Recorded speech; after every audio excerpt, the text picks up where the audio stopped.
முன்னோர்கள் ஆசீர்வாதம் பண்ணியிருக்காங்க. தெற்பை கையில இங்க அவங்க கையில பிடிச்சு உங்க தலைமையில வச்சிருக்காங்க. இது எல்லாமே சதா ஒரு தெர்ப்பம் மட்டும்தான். அப்ப முன்னோர்கள் வந்து அவங்க கையில வச்சிருக்காங்க. அப்போ இது எவ்வளவு பெரிய ரகசியம்னு பாத்தீங்களா?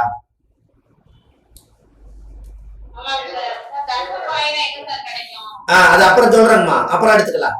தெப்பைய உனக்கு கிடைக்குன்னு சொல்லிட்டு அதுக்கெல்லாம் நீங்க நாளைக்கு கூப்பிட்டு பாருங்க. இந்த நம்பர் வந்து என்னுடைய நம்பர் வந்து 9655615555. இந்த நம்பருக்கு நீங்க கூப்பிட்டீங்கன்னா காலையில நீங்க தனியா ஒருத்தர் தான் கூப்பிடுவீங்க, உங்களுக்கு நான் பதில் சொல்லிடுவேன். இப்படி எங்க கிடைக்கும்னீங்கன்னா அதை பூரா முடிச்சு போகும்போது 1/4 மணி நேரம் ஆயிடும். இதை மனசுல வச்சுக்கோங்க. உங்களுக்கு நாளை காலையில சொல்றேன். 9655615555. இந்த நம்பர் ஏன்னா பரிகாரம் சொல்லிட்டாரு. நாளைக்கு அவர் போன் நம்பர் இல்லையே, நம்ம எப்படி போய் பரிகாரம் பண்றது, நமக்கு சில டவுட் எல்லாம் இருக்குதுன்னு அப்படியெல்லாம் கவலை வேண்டாம். இந்த நம்பருக்கு நீங்க கூப்பிட்டா எடுத்து ஒரு 4 வார்த்தை சொன்னா எனக்கு ஒரு புண்ணியம் கிடைக்கும் பாருங்க. சரிங்களாமா? அந்த நம்பர் நீங்க வச்சுக்கோங்க. ஏதோ ஒரு நேரத்துல ஒரு தகவல் கொடுங்க. அப்புறம் 2வது, அந்த தர்ப்ப பில்லு பிராமணர் கையில இருக்குதுங்களாமா?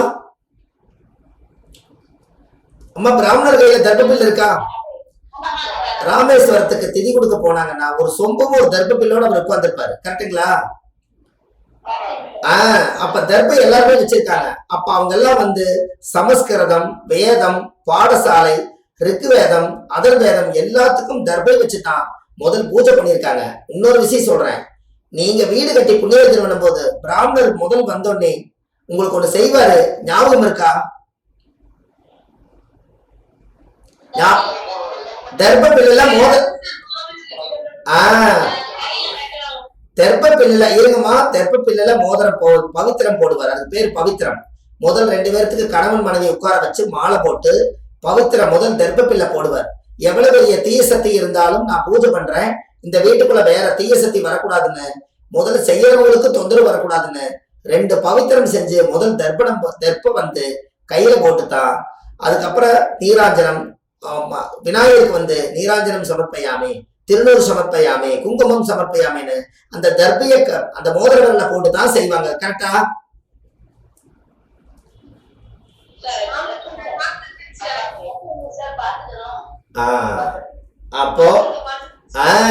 அப்ப இனிமேல் வந்து எல்லா குழந்தைகளுக்குமே 2 தெற்ப பில்லை மட்டும் நீங்க வீட்டுல பூஜை ரூம்ல வைங்க.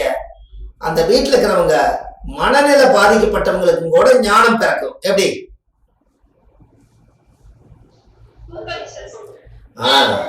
இன்னும் அதை விட இனிமேல் உங்களுக்கு அதை விட ஒரு அருமையான பரிகாரம் சொல்றேன். இந்த தெற்ப பில்லு ஒரு பரிகாரம் எழுதி வச்சுக்கோங்க. நைட்டு தெற்ப பில்ல ஊற வச்சிருங்க. தண்ணிக்குள்ள தெற்ப பில்ல ஊற வச்சிருங்க. அந்த எசன்ஸ் எல்லாம் நைட்டு வாங்கிக்கும் அந்த தண்ணி. காலையில தெற்ப பில்லு தீர்த்தமா மாறிடும். நீங்க போய் காலையில எப்பவும் போல பாத்ரூம்ல குளிச்சுட்டு அந்த ஒரு கும்பத்துல இருக்கக்கூடிய தீர்த்தம் தெற்ப பில்லு தீர்த்தத்தை எடுத்து உங்க தலையில ஊத்திக்கங்க. ஞானமும் சுரக்கும், முன்னோர்களுடைய ஆசீர்வாதம் உங்களுக்கு வரும், உங்க வாழ்க்கையில ஒரு நல்ல வழியும் கிடைக்கும். கரெக்டுங்களா?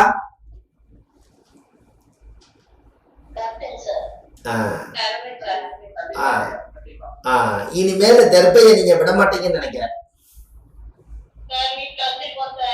ரொம்ப சந்தோஷங்கம்மா.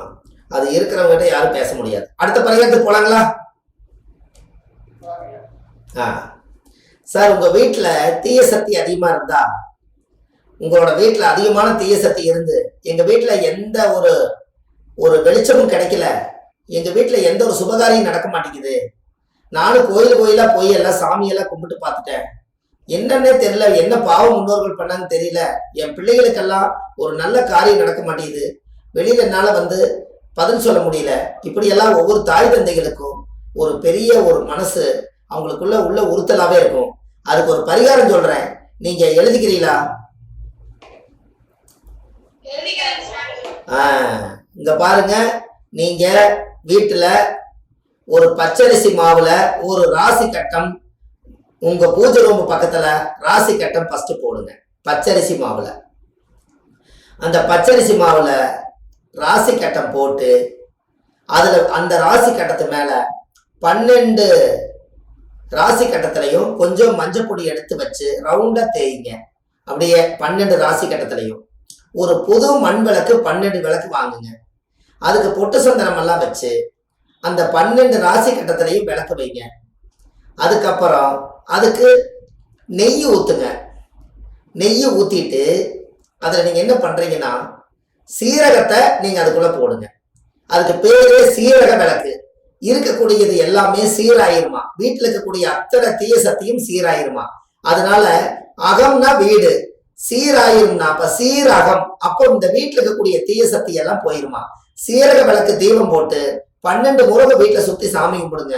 உங்க வாழ்க்கையில உங்க வீட்டுல இருக்கக்கூடிய அத்தனை தோசை நீங்கி சீக்கிரமா கல்யாணம், பேர்காலம், குழந்தை பாக்கியம் எல்லாம் நடக்கும். எப்படி பரிகாரம்?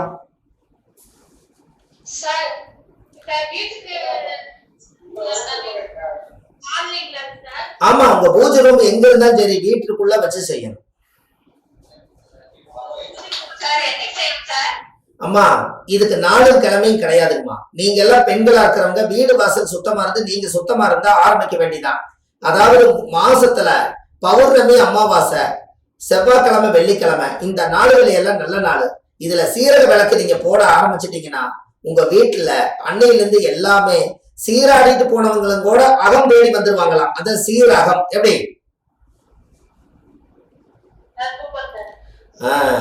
இது போடுங்க, சீரக விளக்கு போடுங்க. நாளைக்கு அமாவாசை. அம்மா நாளைக்கு அமாவாசை கரெக்டா? இன்னைக்கு அமாவாசை தானே? நாளைக்கு காலையிலும் கூட முன்னோர்களையும் நினைச்சிட்டு ஒரு மாக்கோளம் போட்டு ஒரு 12 விளக்கு போடுங்க. 12 நாள் ஒரு நல்ல செய்தி வருது.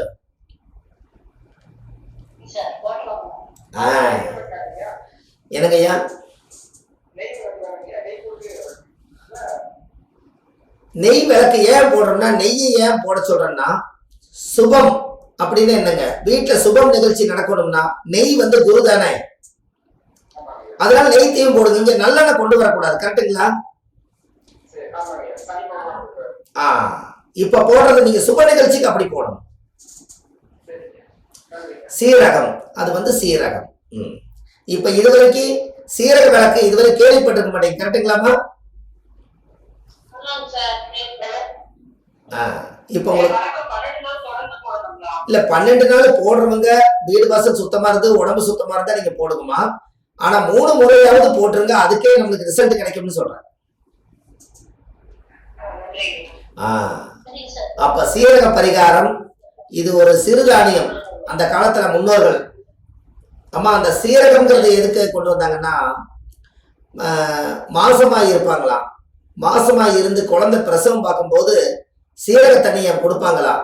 அப்ப அது என்ன ஆகுன்னா, குழந்தை பிரசவம் ஆகும்போது சீரக தண்ணி ஏன் கொடுக்குறாங்கன்னா, நம்ம உடம்புக்குள்ள ஒரு அகத்துக்குள்ள வந்து ஒரு குழந்தை துடிக்குது, இந்த சீரக தண்ணியை கொடுத்த உடனே குழந்தை பிரசவம் ஆயிருமா. அப்ப அந்த அகமே சரியா இருக்குதுன்னா இந்த முகத்துக்கு ஒரு வாழ்க்கை கிடைக்குமா கிடைக்காதா?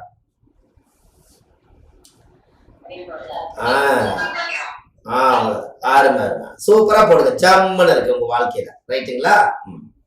அதுக்கு அடுத்தது இன்னொரு பரிகாரம் உங்களுக்கு சொல்றேன். அதாவது உங்களுக்கு காசு பணம் எல்லாமே வீட்டுல தங்கணுமாங்க ஐயா? உங்களுக்கு காசு பணம் எல்லாம் தங்கணும், அதுக்கு உங்களுக்கு ஒரு பரிகாரம். அதாவது காசு வந்து எந்த தெய்வம் வச்சிருக்குதுங்க ஐயா?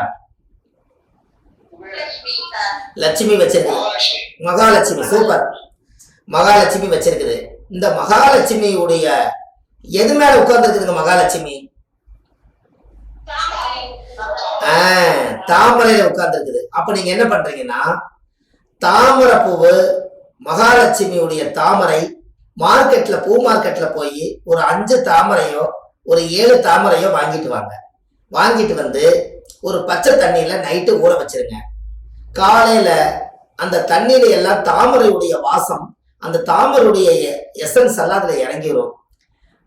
வெள்ளிக்கிழமை அன்னைக்கு இந்த பரிகாரத்தை நீங்க செய்யுங்க. வெள்ளிக்கிழமை எதுக்குன்னா, வெள்ளின்னா சுக்கரன், சுக்கரன்னா பணம். வியாழக்கிழமை நைட்டு ஊற வச்சு வெள்ளிக்கிழமை அன்னைக்கு காலையில நீங்க பாத்ரூம்ல குளிச்சுட்டு இந்த தாமரை தீர்த்தத்தை எடுத்து நீங்க உங்க தலையில ஊத்திட்டீங்கன்னா உங்க உடம்புல மகாலட்சுமி வாசம் வந்துடும். அதுல இருந்து காசும் உங்க வீடு தேடி வந்துடும். எப்படி?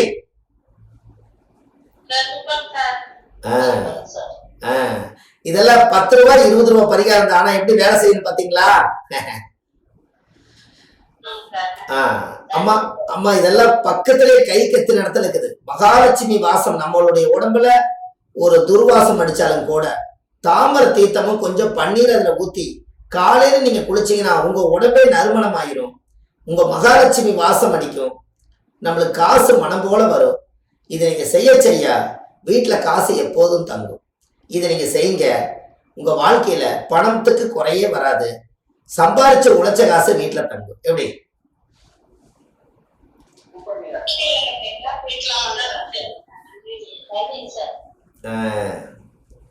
அப்போ இந்த தாமரை தீர்த்தம் ஒரு மனிதருக்கு எவ்வளவு ஒரு நல்ல விஷயத்தை கொடுக்குதுன்னு பாத்தீங்களாங்கம்மா?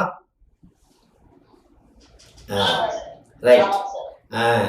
இனிமேல் உங்களுடைய வீட்டுல ஒரு தாமரை பூ நீங்க தொழில் செய்யற இடத்துல ஒரு உருளி மாதிரி ஒரு பித்தாளையில உருளின்னு சொல்லுவாங்க அந்த காலத்துல. ஒரு குண்டாவில் பித்தாளையில வைங்க, சில்வர்ல வைக்க கூடாது. பித்தாளை ஒரு உலோகத்துல ஒரு சிறப்பானது. இந்த பித்தாளையோ காப்பர்லையோ கொஞ்சம் தண்ணி வட்டமா ஊத்தி வச்சு ஒரு தாமரைய நல்லா மலர வச்சு அந்த தண்ணிக்குள்ள போட்டுருங்க. காலையிலிருந்து பொழுதா வரைக்கும் அந்த தாமரையோட தண்டுல இருந்து அந்த தண்ணி ஒரு எசன்ஸா மாறிடும். அந்த தாமரை எடுத்து தாமரை பூவிலிருந்து தண்ணி எடுத்து நீங்க தொழில் செய்யற இடத்துல தாமரை தீர்த்தத்தை தொழிங்க. பன்னீர் கொஞ்சம் ஊத்தி தொழிங்க. அந்த இடமும் நறுமணமாகும். அங்கேயே தொழில் செய்யற இடத்துலயே காசு சேரும். எப்படி பரிகாரம்?